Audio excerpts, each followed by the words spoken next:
তো finally station থেকে বেরিয়ে আমরা রওনা দিয়ে দিলাম আমাদের ঝাড়গ্রাম ভ্রমণের উদ্দেশ্যে। তো আমরা একের পর এক এই ঝাড়গ্রামের যে স্পটগুলো আছে সেগুলো ঘুরবো। তো প্রথম গন্তব্যের উদ্দেশ্যে আমরা রওনা দিয়ে দিয়েছি। গন্তব্যে পৌঁছে আপনাদেরকে দেখাবো সেখানকার ভিউ। এই দেখুন আশিয়ানা বসে আছে সামনে। এই দেখুন গুড়গুড়ি, আমি সবাইকে দেখাচ্ছি এক এক করে। দেখুন গুড়গুড়ি বসে আছে এই যে।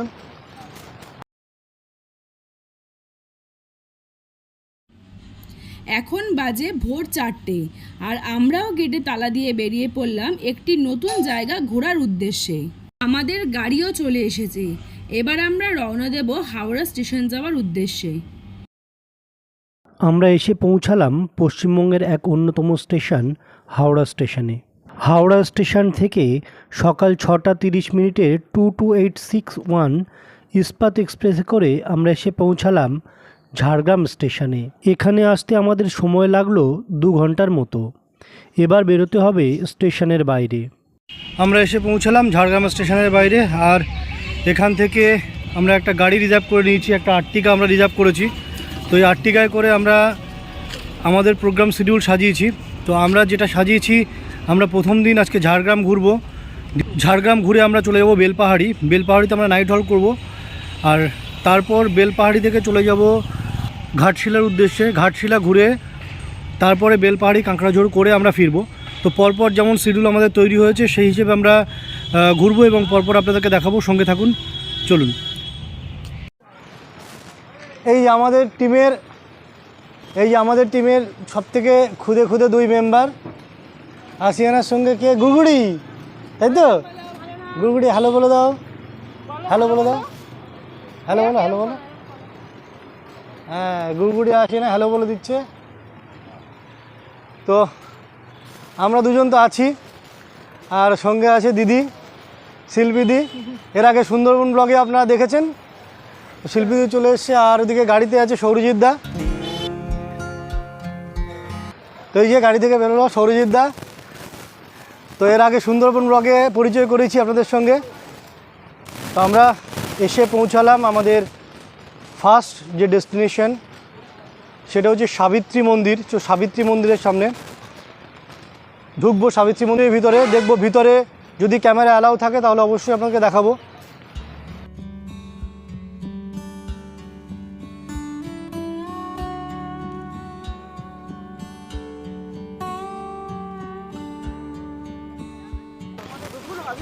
সাবিত্রী মন্দিরের ঢোকার গেট দিয়ে ঢুকলে সঙ্গে সঙ্গে খুব সুন্দর করে ফুলের একটা বাগান সাজানো আছে।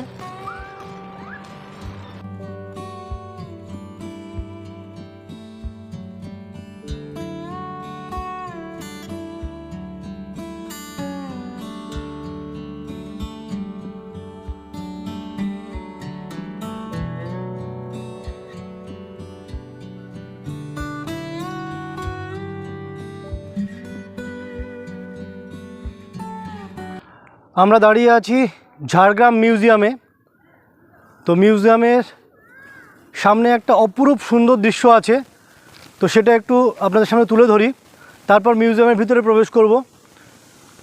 মিউজিয়াম যেহেতু, তো ক্যামেরা অ্যালাউ কিনা জানি না, যদি অ্যালাউ থাকে তাহলে দেখতে পাবেন। তো তার আগে একটু এই মিউজিয়ামের পারিপার্শ্বিক যে ভিউটা সেটা একবার উপভোগ করুন। দারুণ সুন্দর ভিউ। আর মিউজিয়ামের সামনের ভিউটা একবার দেখুন।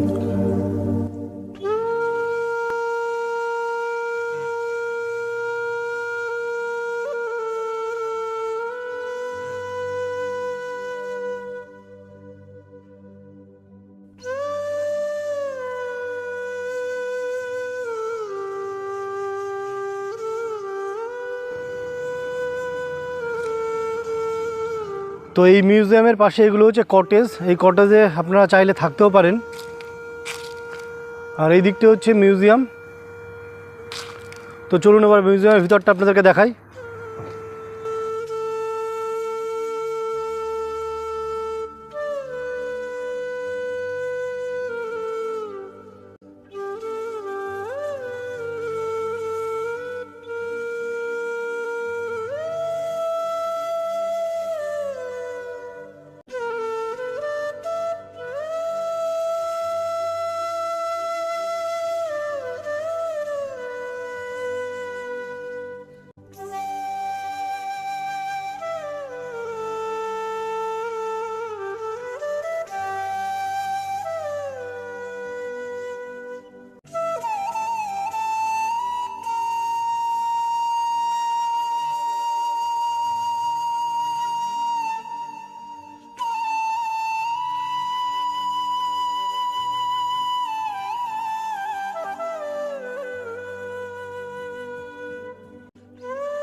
তো এখানে আদিবাসী জনজাতির মানুষের বিভিন্ন সময়ের ব্যবহৃত বিভিন্ন জিনিসপত্র সংরক্ষণ করে রাখা হয়েছে।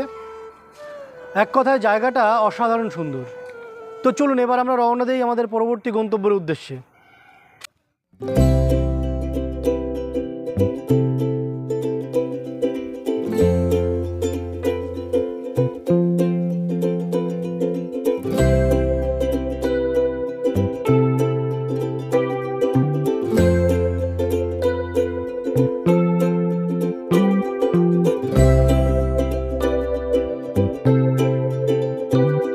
চলুন আমরা এখন চলে আসলাম ক্রিশ গার্ডেনে, আর আমাদের সাথে আপনারা উপভোগ করুন এই ক্রিশ গার্ডেনের সুন্দর প্রাকৃতিক পরিবেশ, তার সাথে সুন্দর সুন্দর মাছ আর পাখি।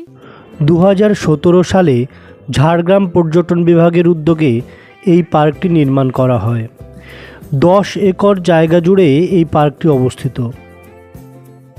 এই পার্কের ভিতরে সুন্দর সুন্দর বিভিন্ন প্রজাতির গাছপালা দেখতে পাওয়া যায়। সেই সঙ্গে দেখতে পাওয়া যায় বহু পাখি এবং ভিন্ন প্রকৃতির বহু রঙিন মাছ। আমাদের 2 ক্ষুদে সদস্য এখানে এসে তো বেরোতেই চাইছিল না।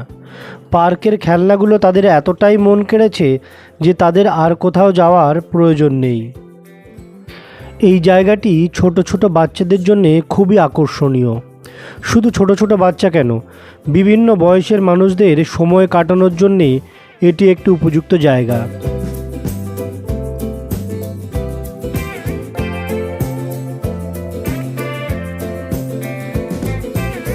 আমরা এসে পৌঁছালাম ঝাড়গ্রাম রাজবাড়িতে, কিন্তু ঝাড়গ্রাম রাজবাড়ির গেট থেকেই রাজবাড়ি দেখতে হবে, কারণ ভিতরে এখন আর ঢুকতে দেয় না, কারণ ভিতরটা অলরেডি রিসর্ট হয়ে গেছে। তো যদি আপনারা কেউ থাকতে চান এখানে কিন্তু বুকিং করে এসে থাকতে পারেন। তো চলুন ফ্রন্ট ক্যামেরায় একবার বাইরে থেকে দেখানোর চেষ্টা করবো যতটা দেখানো সম্ভব। এই হচ্ছে রাজবাড়ি গেট।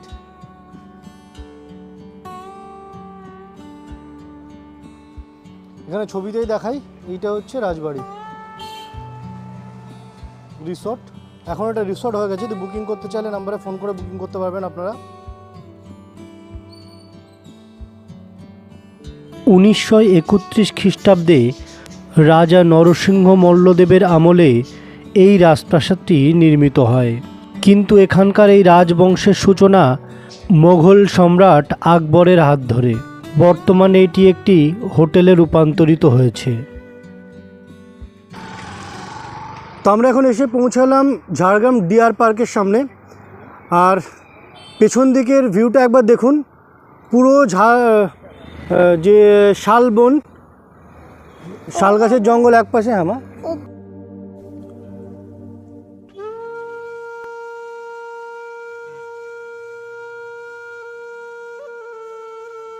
আর ঠিক শালবনের ঠিক পাশেই হচ্ছে এ পাশে ডিয়ার পার্ক। তো চলুন এবার ডিয়ার পার্কের ভিতরে আমরা প্রবেশ করি। অনেক বেশি হরিণ থাকার কারণে লোকালি এটিকে ডিয়ার পার্ক বলা হয়ে থাকে, কিন্তু এর প্রকৃত নাম জঙ্গলমহল জুওলজিক্যাল পার্ক। আসুন। 12 বছরের ঊর্ধ্বে 25 টাকা, 3 থেকে 12 বছর পর্যন্ত 10 টাকা করে এন্ট্রি ফি এখানে। প্রবেশ করলাম পার্কের ভিতরে। প্রায় 185 হেক্টর এলাকা জুড়ে এই পার্কটি অবস্থিত। এই পার্কের ভিতরে বিভিন্ন প্রজাতির বহু রকমের জীবজন্তু দেখতে পাওয়া যায়। সবথেকে বেশি কিন্তু এখানে হরিণ দেখতে পাবেন। অনেক বড় এরিয়া হওয়ায় এখানে ঘোরার জন্যে এর ভিতরে কিন্তু ব্যাটারি চালিত বিভিন্ন রকম ছোট ছোট গাড়ি থাকে। যদিও আমরা যখন গেছিলাম তখন এই গাড়িগুলো বন্ধ ছিল। তো চলুন এবার বিভিন্ন রকম পশু পাখিগুলোকে একটু দেখে নিই।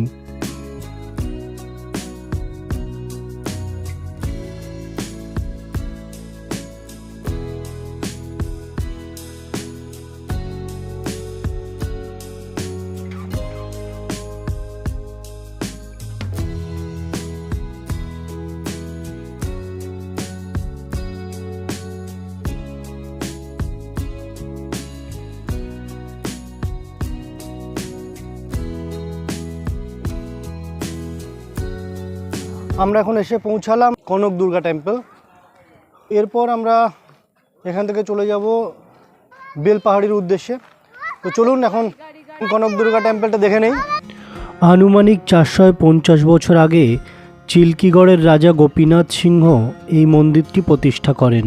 দেবী এখানে অশ্বারূঢ়া এবং চতুর্ভুজা রূপে পূজিত হন। মন্দিরের ভিতরে ক্যামেরা অ্যালাউ না থাকায় দেখাতে পারলাম না। কনক দুর্গা মন্দির থেকে আমরা মাকে দর্শন করে বেরোলাম। এখান থেকে পেছনেই নদী আছে, আর নদীতে নৌকা বিহার করা যায়। এই দেখুন, এখানে এই বোর্ড দেওয়া আছে নৌকা বিহারের জন্যে। আর এই যে রাস্তাটা আছে, এই রাস্তা দিয়ে নিচের দিকে যাওয়া যায়, বাট এখন নৌকা বিহার বন্ধ, সেই কারণে আমরা আর ওদিকে গিয়ে এগোলাম না। আমার বাপি পকেটে ফুল ঢুকাচ্ছিল, তখন মাংকিটা নিয়ে খেয়ে নিল। আর একটা আঙ্কেলকে দেখলো, সে পকেটে ঢুকাচ্ছে, সেটাও খেয়ে নিল। মাংকি সব খেয়ে নিচ্ছে না? হ্যাঁ, একদম সঠিক কথা বলেছে আসিয়া না, কারণ এখানে প্রচণ্ড মাংকির উৎপাত, প্রচুর মাংকি আছে এখানে। আর কারুর কাছে যদি কোনো খাবার দেখছে, সঙ্গে সঙ্গে গিয়ে সেটা কেড়ে করে নিচ্ছে। খাবার দেখার প্রয়োজন হচ্ছে না, কোনো প্যাকেট যদি থাকে সেটা নিয়ে চলে যাবে। তো মাংকিদের থেকে সাবধানে থাকবেন। তো চলুন, এবার আমাদের শেষ যে গন্তব্য সেটা পাশেই আছে, চিল্কিগড় রাজবাড়ি, সেটা দর্শন করব। পৌঁছালাম আমাদের আজকের দিনের একদম শেষ গন্তব্য চিল্কিগড় রাজবাড়ির সামনে। পেছনে যেটা দেখছেন এটা হচ্ছে চিল্কিগড় রাজবাড়ি, যদিও এখন এটা ভগ্ন অবস্থায়, মেনটেন্সের অভাব চারিদিকে চোখে পড়ছে, কিন্তু সেই আগেকার দিনের যে রাজবাড়ির যে ঐতিহ্য সেগুলো এখানকার ইটের পরকে পরকে কিন্তু দৃশ্যমান। তো একবার ভালোভাবে দেখানোর চেষ্টা করব, যতটা দেখানো পসিবল। ভিতরে যাওয়া যায় না, কিন্তু বাইরে থেকেই যে রাজবাড়ির বাইরের আউটলুক সেটা কিন্তু একদম পরিষ্কার দৃশ্যমান হয়। ডুলুং নদীর তীরে অবস্থিত এই রাজবাড়িটি যে রাজবংশের ইতিহাস বহন করছে সেটি হলো ধবলদেব রাজবংশের ইতিহাস। এই চিল্কিগড় একসময় জঙ্গলখণ্ডের ছোট্ট একটি স্বাধীন রাজ্য ছিল। এখানকার রাজবংশ মূলত মেদিনীপুরের জামবনি রাজবংশের একটি শাখা। এই রাজবাড়িটি দুর্গের মতো দেখতে হওয়ায় একে দুর্গপ্রাসাদও বলা হয়ে থাকে। এটি ছিল আমাদের আজকের শেষ দর্শনীয় স্থান। এরপর আমরা রওনা দেব বেলপাহাড়ির উদ্দেশ্যে। বেলপাহাড়ি আপনারা দেখতে পাবেন পরবর্তী ব্লগে। আমাদের ভিডিওটি ভালো লাগলে চ্যানেলটি সাবস্ক্রাইব করে পাশে থাকবেন। দেখা হচ্ছে পরের ভিডিওতে। ভালো থাকবেন, ধন্যবাদ।